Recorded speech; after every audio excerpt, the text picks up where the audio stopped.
Chapter number 16 का हम exercise देखेंगे। क्वेश्चन नंबर 1 में है तृतीय विभक्ति के उचित रूपों से रिक्त स्थानों को भरें। एक वचन, द्विवचन और बहुवचन का कॉलम बना हुआ है। कोकिलया, कोकिलाभ्याम, कोकिला भी है। ठीक वैसे ही शब्द रूप दिया हुआ है मीनेन एक वचन, तो हमको द्विवचन में मीनाभ्याम और बहुवचन में मीनः लिखना है। कंदुकः है बहुवचन में लिखा हुआ है, एक वचन में कंदुकम, द्विवचन में कंदुकाभ्याम। गायिकया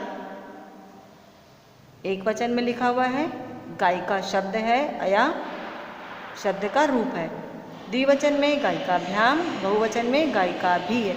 ठीक वैसे ही गजेन के लिए हम क्या करेंगे कि यहाँ पर गजाभ्याम और बहुवचन में लिखेंगे हम गजय है।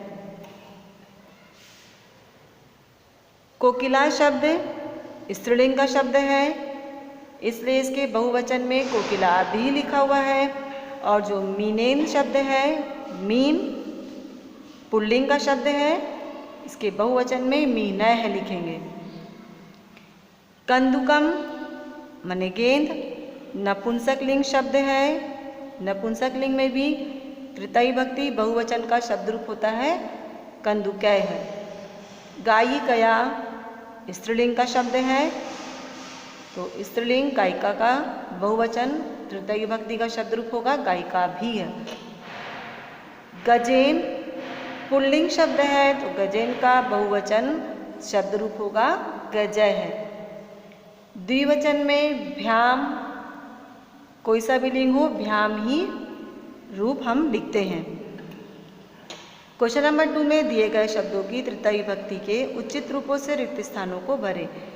ब्रैकेट में शब्द दिए हुए हैं, हमको सही तृतीय विभक्ति के वचन के अनुसार हमको इसमें लिखना है। क मीरा रेल यानेन कोलकाताम गच्छति। ख महिला घटाभ्याम जलम आनयति। ग गजः पादैः चलति। घ महिला पुष्पं मालां गुंफति। अंगा अध्यापकः दुष्टं बालकं दंडेन ताड़यति। माला को हम एक फूल या अनेक फूल से भी बना सकते हैं, तो यहाँ पर हम पुष्पम या पुष्पाणि भी लिख सकते हैं। क्वेश्चन नंबर 3 में उचित वचन और विभक्ति के शब्द रूपों से रिक्त स्थानों को भरें। मूल शब्द मीन्स मेन वर्ड, यहाँ पर प्रथमा विभक्ति, तृतीय विभक्ति और तृतीय विभक्ति का कॉलम बना हुआ है। बालक शब्द है, प्रथमा विभक्ति में बालका लिखा हुआ है, मतलब प्रथमा विभक्ति बहुवचन का रूप है यहाँ पर, तो हमको द्वितीय विभक्ति में भी बालक शब्द रूप को बहुवचन में ही लिखना है और ठीक वैसे ही तृतीय विभक्ति में भी बालक शब्द का बहुवचन रूप ही लिखना है। तो ये हो जाएगा बालकाः, बालकान, बालकाय।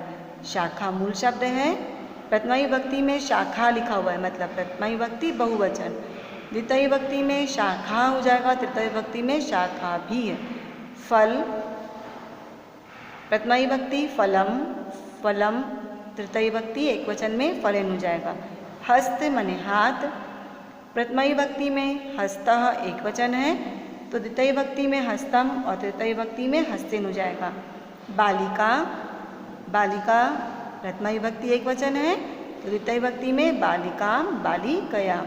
नेत्र, नेत्राणि बहुवचन है, नेत्राणि तृतीय विभक्ति में भी नेत्रः लिखेंगे। क्वेश्चन नंबर 4 में रेखांकित शब्दों के उचित रूप लिखकर वाक्यों को शुद्ध करें। रेखांकित मतलब अंडरलाइन किए हुए शब्द को हमको करेक्ट वे में लिखना है, सही रूप या शब्द रूप में हमको इसको कंप्लीट करना है। क नराः बाणः व्याघ्रं हन्ति। बाणः रॉन्ग है, क्योंकि यहाँ पे मनुष्य बाण व्याघ्र माने बाघ को मारते हैं, गलत हो जाएगा, तो ये हो जाएगा बाणैः। ख में बानरः पादाः चलति, रॉन्ग है ये, पादाभ्याम या फिर पादैः। ग में मालाकारः पुष्पाणि मालां गुंफति। पुष्पाणि गलत होगा, फूलों से माने पुष्पैः। घ बालिका दुखम क्रंदन्ति, ये हो जाएगा दुखेन, बालिका दुखेन क्रदंती। अंगा में रक्षकः दंडः ताड़यति, गलत है ये, रक्षकः दंडेन ताड़यति। क्वेश्चन नंबर 5 में निम्नलिखित वाक्यों का अनुवाद करें। क सा पात्रेण जलम पीबती, अनुवाद होगा वह बर्तन से जल को पी रही है, क्योंकि सा स्त्रीलिंग एक वचन का शब्द रूप है। ख ते कंदुकः खेलन्ति, वे सब गेंदों से खेलते हैं। ग त्वं पुष्पैः देवान् पूजयसि, तुम फूलों से देवों को पूजते हो। घ सर्वे जनाः नेत्राभ्याम पश्यन्ति, अनुवाद होगा सभी लोग आँखों से देखते हैं।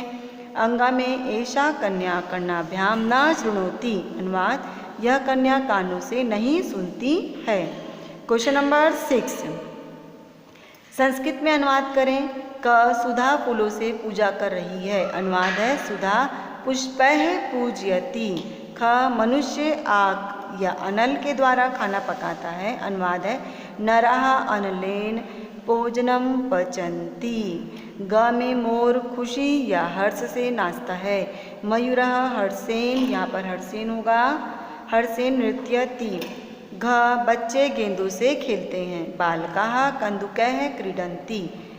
ग अंगा में गायिका मीठे स्वर से गाती है, गायिका मधुरेण स्वरेण गायति।